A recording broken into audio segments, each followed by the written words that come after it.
আপনি কি জানেন হাজার বছর আগে লেখা মহাভারতের একটি শ্লোকের মধ্যে আমাদের পুরো পৃথিবীর নকশার বর্ণনা করা রয়েছে। মহারিষি বেদব্যাস সঞ্জয়কে দিব্য দৃষ্টিশক্তি দিয়েছিলেন, আর সঞ্জয় ছিলেন ধৃতরাষ্ট্রের একজন সারথি।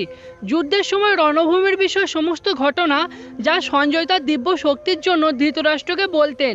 তখন ধৃতরাষ্ট্র সঞ্জয়কে জিজ্ঞেস করলেন, আকাশ থেকে দেখলে আমাদের পৃথিবী দেখতে কেমন?